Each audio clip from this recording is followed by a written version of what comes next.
Check your fucking cis privilege. do that. Welcome everyone to the first episode of Tumblrisms. Today we're going to be looking at headmates. Now, before we begin, because there might be a few Tumblrettes who are watching this video, I wanted to try to accommodate your sensitivities by including a trigger warning for you. Sadly, I'm not able to do so. Many of you who know me personally understand the tragedy in my life. My father was murdered with a handgun, and because of that, triggers trigger me, and I can't put a trigger warning in this. It's kind of a catch-22, if you will, which is ironic because he was murdered with a Colt 22. I feel so unburdened now that I've said that, and that the tragedy can be put to rest. Hopefully you'll be understanding and grant me a little leeway. I'm not going to be able to explicitly warn you about all the scary things that might be coming up in the video, but I'm sure you're adult enough to handle it. You just have to grit and bear it, which I know is ableist of me to say. Some people can't grit. They have no teeth, or tongues, or fucking heads. But I think you get what I'm saying. So what exactly is a headmate? I'm sure most of you are probably curious what it is. You probably haven't heard of the term before. And that's completely reasonable. I mean, most people don't encounter crazy on a daily basis, so you're not going to be familiar with what a headmate is. Luckily for us, livingplural.tumblr.com has an FAQ section where they cover all of this. Let's take a look. Let's see what we're getting into here. Now, there are a lot of other terms associated with headmates, multiple systems, multiplicity, plurality. But we're going to try to get to the core of it, and I think this first question really gets to the gist of what it is. Question, what is a multiple system? Answer, it's a group of people sharing the same body while still being individuals with their own personalities and interests. That's interesting.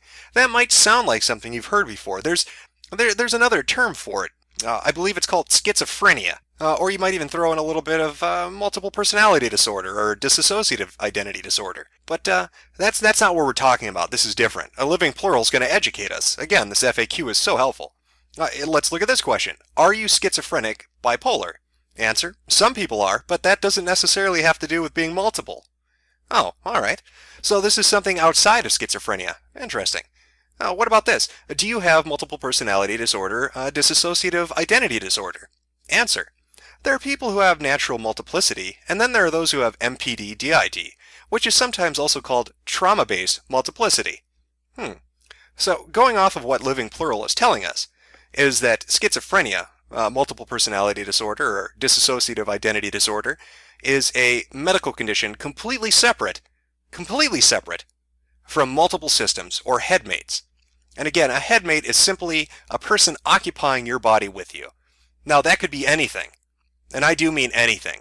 That could be a 400-year-old otherkin from the swamps of Louisiana, could be a 22-year-old transsexual acrobat named Stéphane from France, or it could be a binary star located 300 light years from Earth. You could be a host to anything. Anything could be your headmate. Now, this Living Plural Tumblr is pretty great. I mean, it's got a lot of information for you to sink your teeth into, aside from the FAQ. Like this section, respect please. Oh, well, look at this, multiple etiquette. Here are the do's and don'ts when dealing with a multiple system. All right, let's take a look at a few of their do's and don'ts to try to get an idea of what a plural system, a multiple system, or a headmate is like. How do I not offend them? Because God knows, I don't want to offend them. I want to be as sensitive to everyone as I can be. Please don't call us alters or personalities. Okay. Trauma is not always the reason we are plural. There's a chance it might be. So please be respectful about the subject until you know, and even after. We can be triggered like anyone else. Plurality and multiplicity is not always a disorder. Not all headmates are dangerous. Not all systems are unstable. We've been dealing with this for longer than you've known us. Respect that. We might have identities you are completely unfamiliar with, be it in regards to gender, race, species, or something else entirely. Please respect that we know what we are, whether you've heard of it before or not. All of us are people. Now wait a minute. I don't want to offend anybody here, but didn't you just say 3 spaces above you that your identities could be anything in regards to gender, race, species, or something else entirely? So technically, not all of you are people. I don't know. I'm getting confused. Hopefully your amazing Tumblr will help me through this, so I don't offend any of you.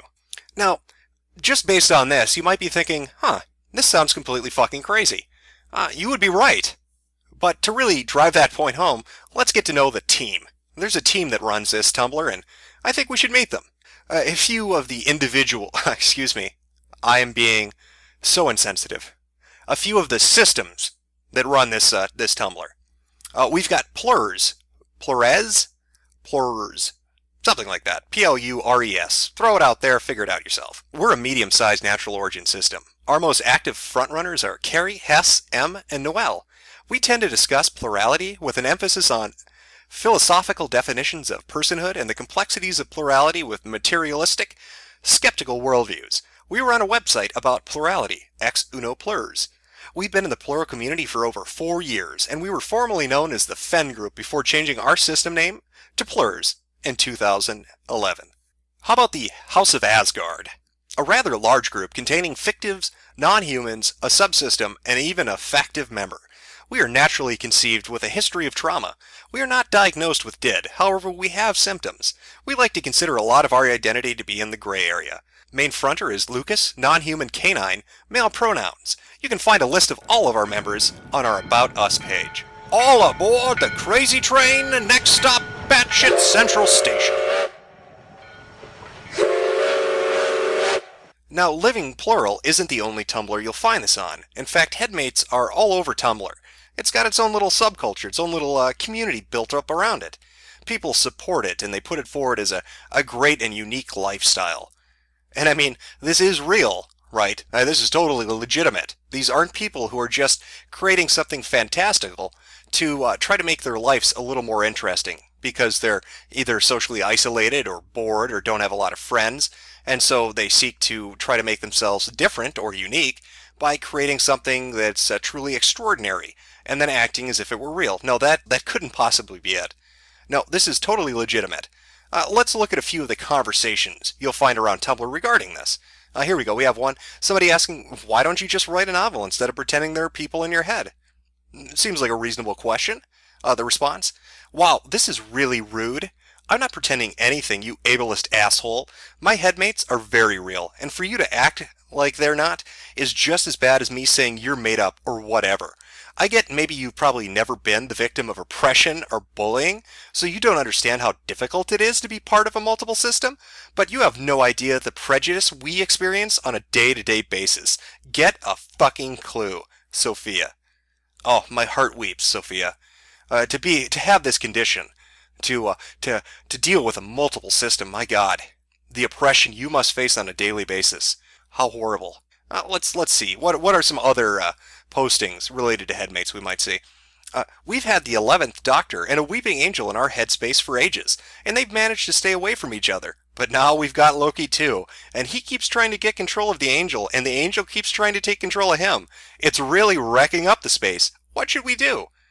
The answer posted is, well, you could try to somehow separate the Angel and Loki by force, locking them somewhere so they don't get near each other. Or you could try kicking one of them out, which isn't the best option, but if that's all you can do, it's a last resort. Followers, any advice? LC Angel. I didn't know these were physical things, tangible items that you could, interact with on a real basis. I mean, maybe they're dancing around the hypothalamus, who knows? Somewhere under the skull, hanging out by the ear canal. Having a frappuccino, getting ready to type on Tumblr. Let's look at another one. Since we share a body, is it possible for my headmates to feel my phantom shifts? I'm a non-human as well as a multiple, and they've been telling me they've been feeling my shifts when they've been fronting. I don't know exactly what I'm asking, but I feel like it's something that's not supposed to happen. The answer? It's not uncommon. If I'm close enough to the front when someone else is fronts, they often feet my tail. Lucas, House of Asgard. How utterly unique and special, Lucas. Oh, here's a really good one. I have Jesus as one of my headmates. This is really hard to explain to my religious friends, you don't fucking say, who claim it can't really be Jesus, and they know Jesus better than I do. Any advice? The answer they received? I don't know how religious you are, Anon, but here's my opinion. As both a Christian, I'm a Methodist, and a headmate, explain that this is God working in your life in the way that He thinks is best for you. That God speaks to you, and this is how He does it. He's God. He can speak to you how He chooses. And ask them how they could know Jesus better than you. Will Magneton. Yeah, that's great advice. I can't possibly see that backfiring. Oh, you hear the voice of God? Totally legitimate. I say run with it. Whatever He tells you to do, go and do it. I can't foresee anything bad happening from that advice. Great advice, Will. Now, I feel I'd be remiss if I didn't just show you what the reality of what these people are pretending at is really like. Let's get down to brass tacks. Headmates and multiple systems and plurality is bullshit. It's complete bullshit. Now, schizophrenia and multiple personality disorder and dissociative identity disorder, those are legitimate. So when we have a community like this, it's really disgusting in two different ways. In the first, it's mocking a real thing, and it's doing it in a callous and apathetic way. These people are using it to get attention.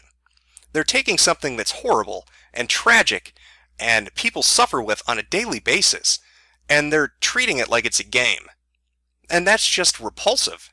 There's really no other way to look at it. Can you think of something more disgusting than that?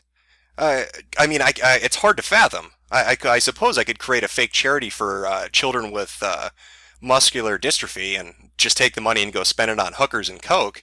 That's essentially what they're doing. They're trying to change the conversation. They create this fictionalized idea of what is really happening to certain people, and then they create an entirely new vocabulary and idea around it. So somebody who's really got schizophrenia or some other mental disorder and is fucking suffering is now looked at like, oh, it's not that big a deal. I know this guy on Tumblr who tells me it's a fucking blast. All those voices you hear in your head? That must be awesome. Are they fronting yet? How many headmates do you have? Could you imagine how fucking destructive that would be? If you had schizophrenia and some asshole on Tumblr who thinks they have headmates is having a conversation with you and tries to tell you it's a good thing, that it's not bad, that it's not horrible, that schizophrenia is yay awesome, and that you're just not coping with it right, maybe you should blog about it? Now that again, that's one reason it's fucking repulsive.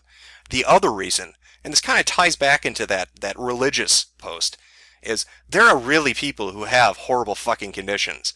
And so when they somehow get onto fucking Tumblr, and they're talking to these retards who believe in headmates, and they tell somebody who really has schizophrenia and is fucking having auditory hallucinations that they are legitimately hearing the voice of God, and they should do what that voice tells them, can you fucking imagine the havoc that person is going to wreak? Oh, I don't need to take my meds today. Some guy told me it's totally Jesus. Yeah, your friends are telling you it's not Jesus because you're fucking crazy. Now, these people like to play pretend. What is it really like? I mean, what are these diseases that they like to play pretend about actually like? Well, take a look. I know how to angle myself with the rest of the men, do you see? That's why I did that to Sue. That's why I did that to Aunt Ethel, And I wanted Fritz and all of them to know, the praying mantis and the spider and the grasshopper, to know that I think it's very important that we act badly, but I think it's very important that we act in reality of what makes the world go round.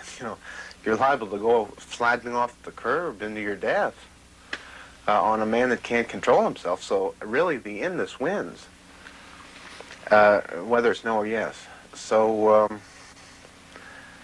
I think bulk sometimes wins. In some of the cases, the very agile cases, the bulk wins. But I think the most important thing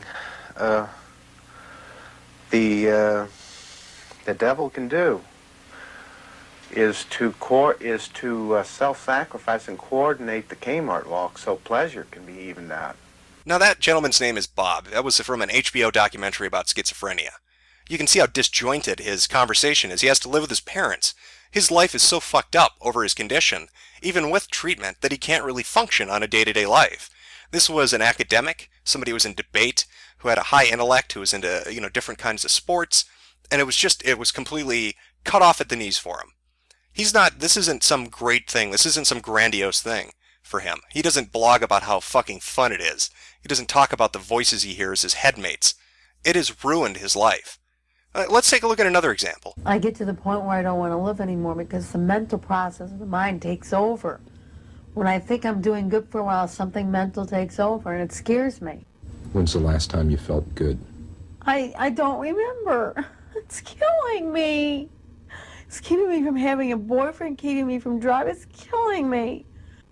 I just believe that somebody's been suffering years ago, they should take an OD and die, because psychologically they may not want to take the OD, but to get out of their misery they might. They fight it every night. And every day he's always fighting with me. Michael's always fighting with me. Drop dead, geek, retarded bitch. Oh, Now, what she's saying is pretty accurate. A lot of people who have these conditions, the real conditions, kill themselves. It's not a fucking game. The suicide rate is anywhere from 30 to 50% from somebody with like something like full-blown schizophrenia, and they vary obviously country to country and year to year. But it's a serious thing. I mean, she, is talking about suicidal ideation and about the voices she hears. Now, when these people talking about headmates are writing and blogging about how fantastic this is, and they're talking about, oh, so-and-so is fronting and we're having conversations and they're fighting with each other, they make it sound like it's fun or like it's two people in a room having a conversation. The voices she hears aren't like that. All right, she's being called a bitch and a cunt and a geek and a retard. Can you just imagine that? Imagine somebody being in the same room as you and screaming at you and calling you horrible names and they won't fucking stop. Are you going to go on Tumblr and blog about how fucking fun that is? So you can see how repulsive this is. It's just disgusting. These people are horrible people. To make something like this up to become unique and special and to get attention, to take away what a real condition is and to try to twist it to your advantage, and to degrade the people who actually suffer from something that you're mocking and pretending to have? What kind of moral character do you have? How do you live your life? So if I had to choose what category Headmates falls into, I'm probably going to put it in 3. It seems like something that's developed by people who are especially lonely or socially isolated and are desperate to try to become something unique. Your typical special snowflake. Because after all, Tumblr is a blizzard. It is full of snowflakes, and you need to be a special one. And the only way to do that is to create the craziest shit you can, and to try to convince other people that it is totally legitimate.